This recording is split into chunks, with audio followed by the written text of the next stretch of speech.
श्री बिहारी जी की बैठक में आपका स्वागत है। जय श्री कृष्ण। सनातन धर्म अथवा भारतीय दर्शन में जनमानस में एक बहुत प्रचलित शब्द है भक्ति। भक्ति को देवी की उपाधि दी गई है। हम लोगों का यह मानना है कि जिसके मन में, जिसके हृदय में भक्ति का उदय होता है, उस प्राणी को, उस व्यक्ति को असीम आनंद का अनुभूति होती रहती है। वो आनंदित रहता है। अंग्रेजी भाषा में भक्ति को डिवोशन शब्द से संबोधित किया गया है। डिवोशन यानी कि काम के, जो भी आपका है उसके प्रति लगाव। भक्ति के दो पुत्र कहे गए, ज्ञान एवं वैराग्य।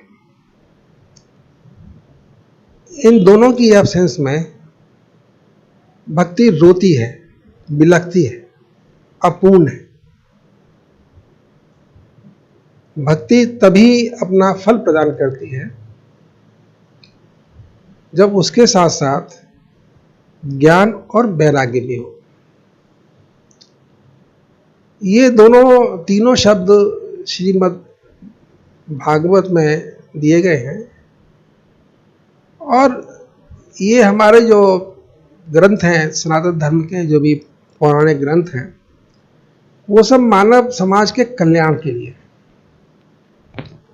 ये एक अलग बात है कि उस समय की जो प्रचलित शब्दावली थी या भाषा थी, वो आज के ज़माने की शब्दावली और भाषा से डिफरेंट है, लेकिन आशय एक ही था कि प्राणी या हम या समाज को सही दिशा प्रदान की जाए। तो इसलिए थोड़ा बहुत महिमा मंडित भी किया गया है, कथानक के रूप में कहा भी गया है। लेकिन तीन शब्द हम लोगों की, मतलब मेरी पकड़ में है, जो मैं बात करना चाहता हूँ, वो है भक्ति, ज्ञान और वैराग्य। अब हम इन तीनों शब्दों को आज के परिवेश में समझने की चेष्टा करते हैं। भक्ति का तात्पर्य है डिवोशन, जो अंग्रेजी शब्दावली कहती है, और हमारी शब्दावली में भी भक्ति का मतलब है लगाव। अब ये लगाव किसी से भी हो सकता है। ये लगाव भगवान से भी हो सकता है, ये लगाव आप जो कार्य आपके सम्मुख है उससे भी हो सकता है। लेकिन किसी भी चीज में परिपूर्णता हासिल करने के लिए, उसको सही ढंग से करने के लिए हमको लगाव की अति आवश्यकता है। बिना लगाव किए, बिना डिवोशन के किसी भी कार्य में सफलता प्राप्त नहीं होती है। अब लगाव है हमारे हृदय में, लेकिन हमें उस कार्य को करने की जानकारी नहीं है, नॉलेज नहीं है। उसके अंदर जो छिपे हुए तत्व हैं, जो कार्य सिस्टम है, हमारे अंदर उसका अभाव है, हम उसको नहीं जानते हैं। तो खाली हमारे लगाव से हमको सफलता नहीं मिल सकती, हमको कार्य सिद्धि नहीं हो सकती। कार्य सिद्धि के लिए अभी हम बात कर रहे हैं व्यवहारिक जगत की, अभी हम आध्यात्मिक जगत में नहीं एंटर कर रहे हैं। अभी हम बाहरी संसार की बात कर रहे हैं। हमारे समक्ष जो भी कार्य है, हमको जो भी दायित्व सौंपे गए हैं, उन सब के बारे में हम बात कर रहे हैं। हम समाज में रहते हैं, हमें जाति धर्म से कोई मतलब नहीं। हम बात करते हैं एक मानव की, एक समाज की, प्राणी की, मनुष्य की। और हर प्राणी को कुछ काम करने की आवश्यकता है, मगर कार्य करे उसे कुछ हासिल होने वाला नहीं। अब कार्य करने का जो एरिया है, जो दायरा है, वो सबका अलग अलग है। एक टेलर मास्टर सिलाई कर रहा है, तो एक वाशरमैन कपड़े धो रहा है। हर आदमी एक अलग अलग काम में लगा हुआ है।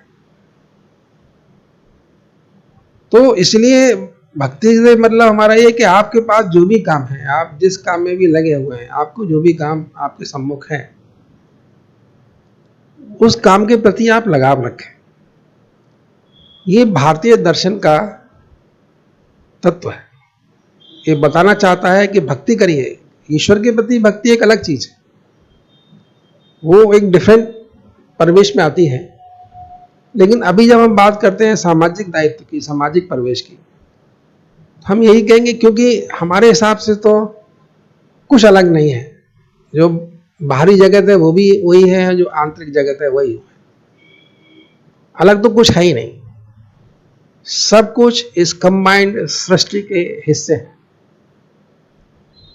इसलिए हम सेपरेट करके, अलग अलग करके हासिल नहीं कर पाएंगे। जो फंडामेंटल लॉज जड़ पदार्थों में लागू होते हैं वो सब में लागू होते हैं।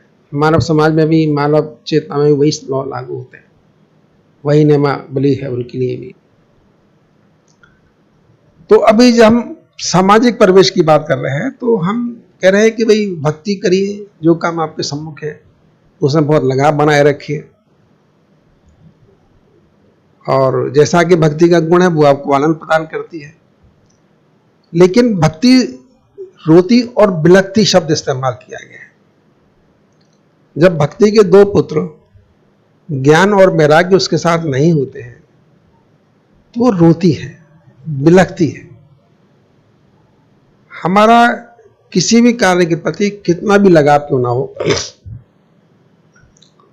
लेकिन उस कार्य सिद्धि में प्रयुक्त होने वाले ज्ञान या टेक्नोलॉजी या मैनेजमेंट की अगर हमको विधिवत जानकारी नहीं है तो हमारा लगाव तो फेल हो जाएगा, रोएगा, चिल्लाएगा, क्योंकि वो सफलता नहीं मिलने वाली। एक थर्ड शब्द आता है वैराग्य।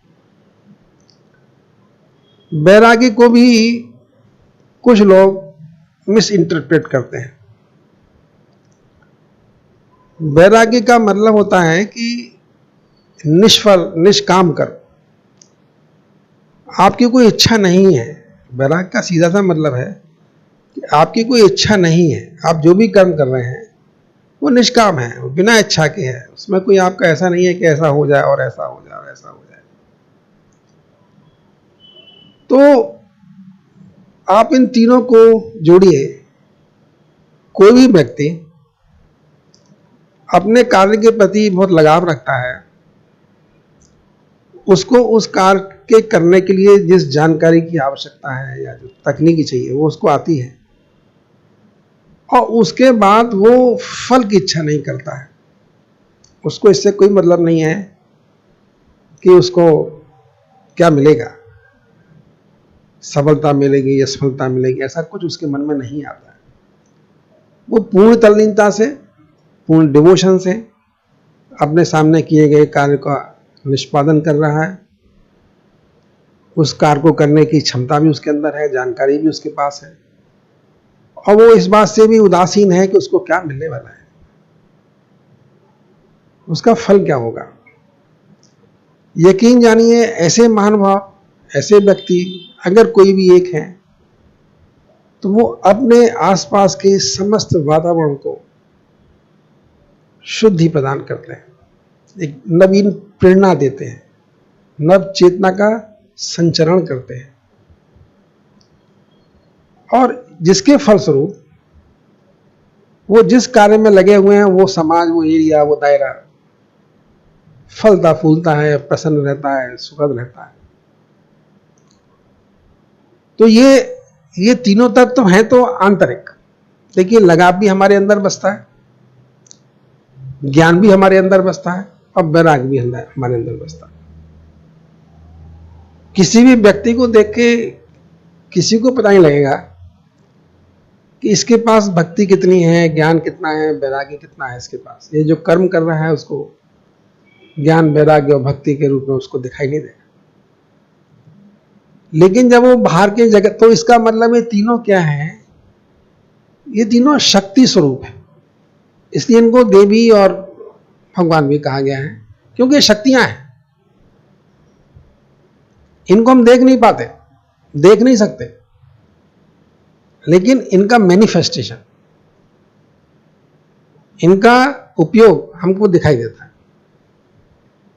आप किसी भी बड़े कर्मठ व्यक्ति को देखिए, दुनिया में बहुत लोग हैं, हर जगह बहुत लोग अच्छा अच्छा काम कर रहे हैं, अपने जिस एरिया में वो हैं उसमें बहुत सफल भी हैं।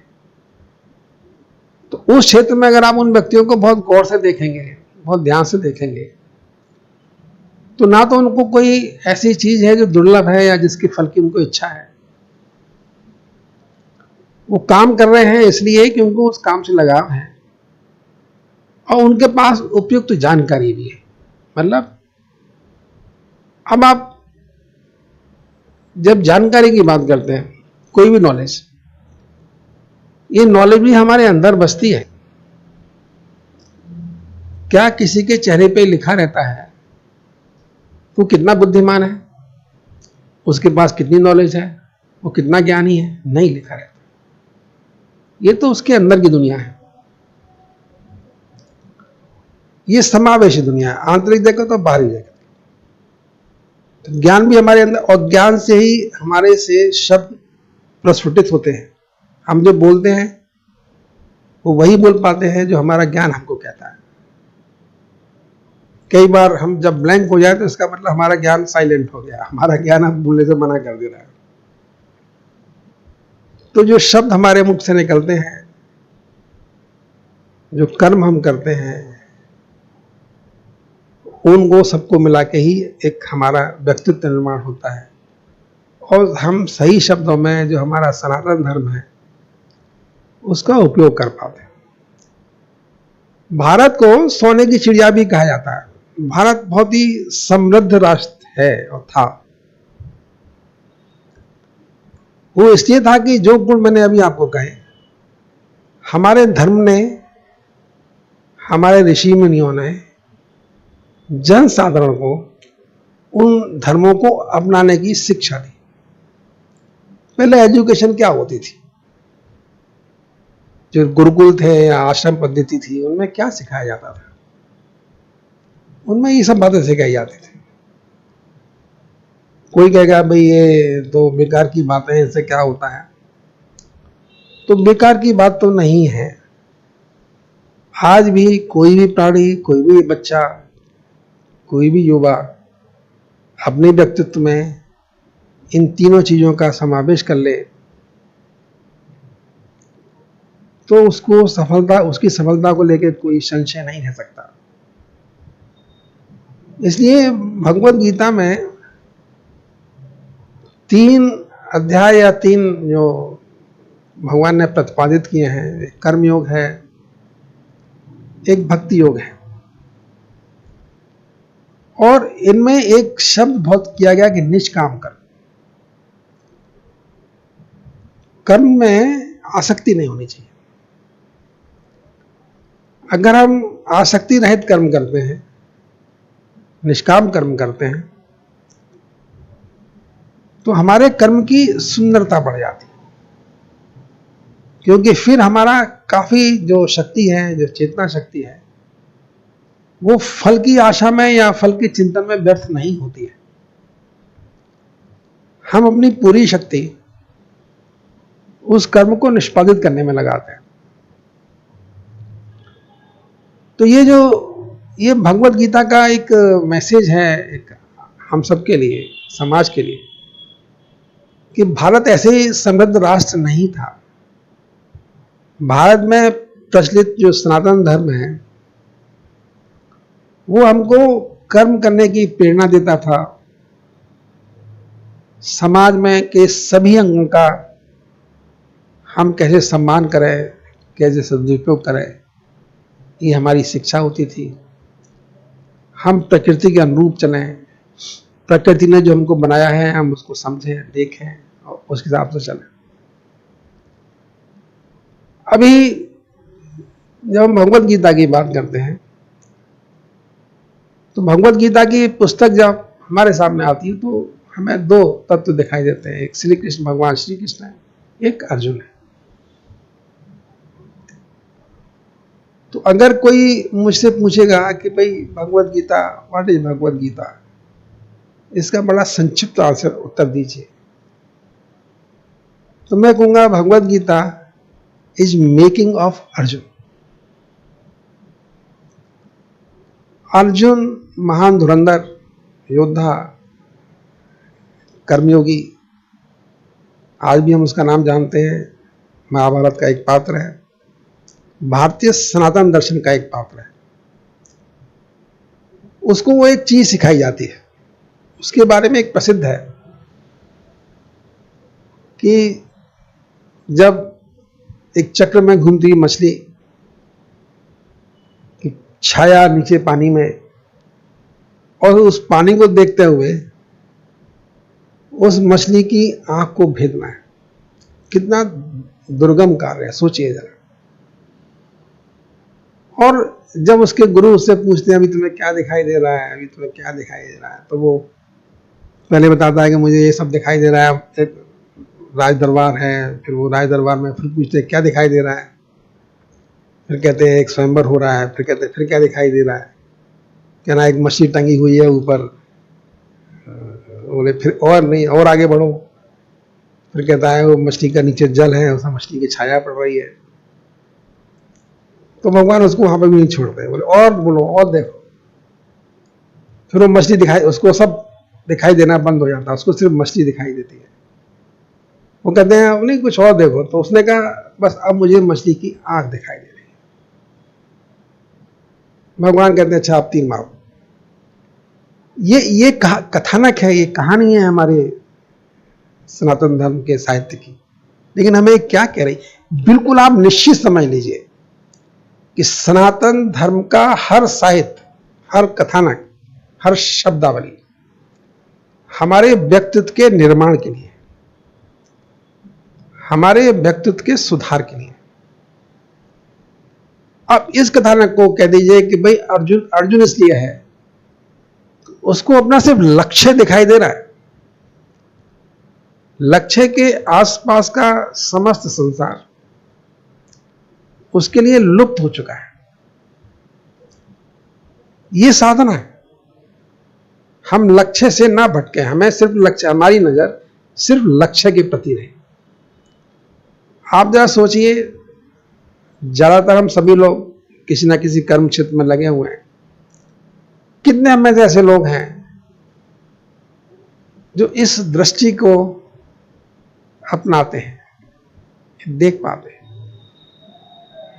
भटकन नहीं है उनके मन में, संशय नहीं है, उनको अपने लक्ष्य के अलावा कहीं उनका ध्यान नहीं है। और यही आध्यात्मिक ज्ञान की जो हम बात करना चाहते हैं श्री बिहारी जी की बैठक में, हम यही कहना चाहते हैं कि इसको अपने जीवन में उतारिए। इतना आसान तो नहीं है, कोई ना कोई चाहिए आपको समझाने वाला, बताने वाला, तो इसे समझने की चेष्टा करिए, जानिए, आपका जीवन सुधरेगा, आपका मन सुधरेगा, आपकी बुद्धि ठीक होगी, आप जो कर्म का निष्पादन करेंगे वो अच्छी तरह से होगा, आप प्रसन्न भी रहेंगे। कुछ है नहीं चिंता करने के लिए। अगर कि मेरे पास खाने के लिए खाना है, रहने के लिए जगह है, सब चीज है, तो मैं चिंता क्यों करूंगा, मुझे और क्या भी चाहिए। अरे कितना धन कमा सकते हैं, धन में क्या धन क्या है, बैंक में पड़ा रहेगा। अगर आप धन का सदुपयोग ना करें तो धन क्या करेगा, आप खुश हो जाएंगे मेरे पास इतना पैसा है, दैट्स ऑल। तो इसलिए हमारे यहाँ लक्ष्मी को, धन को बहुत ज्यादा महत्व नहीं दिया गया है। दो चीजों को सनातन साहित्य में जो महत्व नहीं दिया गया है, उनमें एक है समय का गणन। अभी आप पता करते रहिए कि भगवान राम कब पैदा हुए, हिसाब लगाते रहिए, क्योंकि वो कहते हैं समय चक्र की कोई चिंता करने की जरूरत नहीं है, भूल जाइए। कल का जो सार है, मतलब की चीज याद रखिए, बेमतलब चीज याद करके क्या करने वाले हैं। और जो भी नेता है, जो भी हमारे एक दिव्य दृष्टि जिनको प्राप्त हो जाती है। दिव्य दृष्टि, दिव्य नाम से ऐसा लगता है कुछ दैवीय हो गया, लेकिन दिव्य का मतलब है तीक्ष्ण जिनकी बुद्धि हो जाती है, जिनके अंदर जो विचार आते हैं वो कुछ एक डिफरेंट सोर्स से आते हैं, क्योंकि उनकी कामनाएं नहीं है, उनकी इच्छाएं नहीं है, उनकी इच्छाएं तृप्त हैं, तब उनके अंदर जो विचार आते हैं वो कामना रहित होते हैं। तब उनके अंदर वो विचार आते हैं जो सभी के लिए हितकारी हैं, क्योंकि ये प्रकृति, ये संसार हमने नहीं बनाया। इस संसार के बनाने वाले, इस संसार को चलाने वाले जो भी हों, जो भी आप उनको नाम दें, आपकी इच्छा, लेकिन कोई तो है और वो चाहते हैं कि ये संसार ठीक चले। हम जो उनके बच्चे हैं, जो प्राणी हैं, सभी सुखी रहे। तो ये जो घटना है, ये जो सिस्टम है, इसको समझने की आवश्यकता है। और हम यही कहेंगे कि बिहारी जी की बैठक से जुड़े रहिए, भगवान श्री कृष्ण के शरण में आइए। भगवान श्री कृष्ण गुरु हैं, गुरु की शरण में आएंगे तभी हम कुछ पाएंगे। अगर गुरु की शरण में नहीं जाएंगे तो कैसे ज्ञान मिलेगा? अब देखिए, ध्यान योग, भक्ति योग, क्रिया योग, सहज योग, ये सब हमारे जीवन को कितना सुखद और समृद्धशाली बनाते हैं, आप कभी सोच नहीं सकते। एक छोटा सा भी कष्ट जब शरीर में होता है और जब हमको डॉक्टर के पास जाना पड़ता है, लाइन में लगना पड़ता है, पैसे देने पड़ते हैं, दवाएं खानी पड़ती हैं, कितना कष्टकारी है। हमको वो दवाएं खानी पड़ती हैं जो हम कभी पसंद नहीं करते खाना, और उन दवाओं के साइड इफेक्ट भी होते हैं।